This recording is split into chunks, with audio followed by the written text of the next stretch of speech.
તો રામ રામ ને સીતારામ બધા મિત્રોને। તો આજે આપણે જવાનું છે રાજુભાઈની નવી ફોર વ્હીલ લેવા માટે। તો આ છે ગોપાલભાઈ, આ છે દિવ્યેશભાઈ, આ આપણી સાથે આવવાના છે। તો ગાડી ગોપાલભાઈ આપવાની છે ને આપણે કરવાના છે વિડીયો શૂટ। તો આપણે પોગી ગયા છે સનખડા ને હવે આપણે જવાનું છે પેંડા લેવા રાજ ફરસાણમાંથી। તો આપણે પોગી ગયા છે રાજ ફરસાણમાં અને હજી તો ગાડી ઉપરથી હેઠા ઉતરતા તો ભાઈઓએ જબલું આપી દીધું, કેમ કે જબલામાં તૈયાર જ હતા પેંડા ને ઓર્ડર આપી દીધો તો અગાઉ। તો આપણે પોગી ગયા છે હાઈવે રોડે ને હવે જવાનું છે 199 ની સ્પીડમાં ઉના।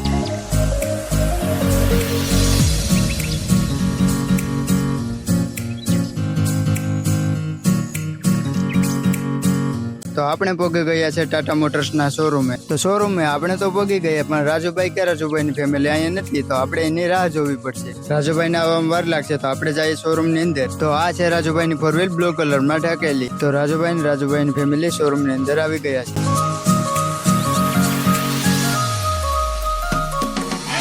હલો ભાઈ, ફોર વ્હીલ નીચે ઉતરે છે ઘરે જવા માટે। તો દિવ્યેશભાઈ પેંડા લઈને આવી ગયા છે। તો આપણે હવે ખાઈ લઈએ પેંડા। તમે કરજો વિડીયોને લાઈક અને ચેનલને સબસ્ક્રાઈબ।